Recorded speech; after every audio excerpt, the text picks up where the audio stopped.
But I think we really just have to take that approach. That's another game. We're still playing football. Not too much is going to be different. What's your best story about somebody asking you, hey, you got any tickets? Oh my goodness. The most random people you could think of to, all high school teammates I haven't talked to in 5 years. But yeah, people came out of the woodworks for tickets for this game. It was pretty funny. How do you decipher who exactly gets tickets? Family first, obviously. The few that are left over. And really, these tickets have been gone since summer. So it's been a thing where if you asked me maybe in July, you maybe had a shot. But other than that, there's no chance we're getting tickets for this game.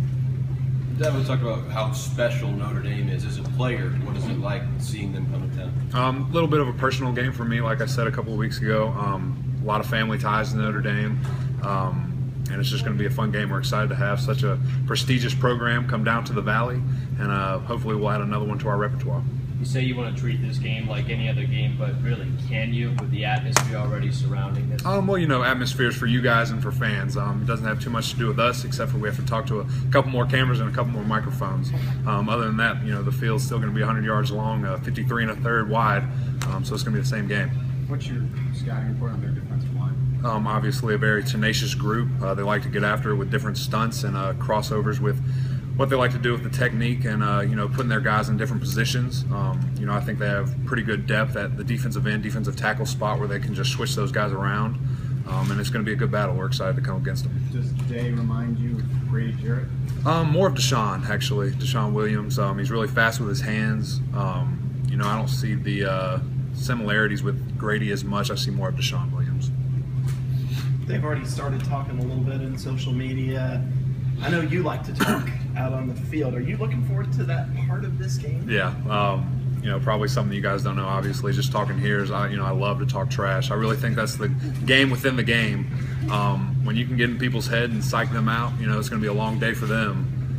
So the chirpiness that they have on Twitter and whatever else they do, we're excited for that. Can't wait to get on the field and, see if they can talk that way in person too. Go into that. What was it like at Louisville? It looked like you were having some good conversations. Yeah. At ACC Media Day, someone asked me, who was the most talkative team, and I said Louisville, and they proved that very right. Just love talking back with those guys, Sheldon and 13. Just love being with them again. Met them at ACC Media Day. So when you have those relationships, maybe you talk a little bit more. But when the game gets close, as we had it, tempers flare and words are uncontrollable.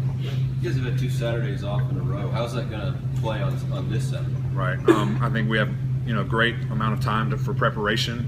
Very thankful to have 2 Saturdays off where we can sit back and watch and just see what college football is doing. As a player, I love to just sit down all day and just watch ball. So it's been a great 2 weeks to where we could do that. Is there a balance of not over-preparing and getting too much in your head to worry about? Yeah, I think our coaches do a great job with that. We're preparing the same. It's just over a longer period of time. So like I said, Louisville, we had to slam it all in a couple of days where, for Notre Dame, we've had 2 weeks essentially to where we could do the same amount of knowledge just in a wider variety of time. You still trying to help Mitch grow up, or is he kind of hit his mark right now? I think having an away game finally underneath his belt, I think that was a big key for him. I really think he's just constantly developed every day, still. He's reaching his potential every single day. Very proud of what he's done. Not too many mishaps with him, and, hopefully we won't experience that this year. The way you prepare is the same. Is the way this program is perceived the same after this game? Ask it differently. Will the national people look at you differently? Oh, I got you. Following this yeah, game? hopefully so. You played Appalachian State, Wofford. Right. When you don't play and you drop a couple of spots in the rankings, that's just a total lack of disrespect or a total lack of respect. Obviously, we didn't lose a game. We didn't have a close game with an unranked opponent. Things like that where teams, maybe didn't do so well this, past game, and they moved up, but we moved down. So hopefully, after playing number 6 Notre Dame, we'll have the media's attention and the world's attention. Kickers are kind of a world onto their own, but Greg Hugel, have you seen a change in him since a month ago? Has he kind of ingrained himself better in the team, maybe walking around with a little bit more of a confident air? I think he's just gotten more comfortable each day. Obviously, confidence is always a big issue with kickers, it seems like. But, I think I haven't seen anything negatively. Whether he's comfortable with being on the team, being that guy, I think yes. I think he's grown and matured, and that's something you want to see out of a young kicker.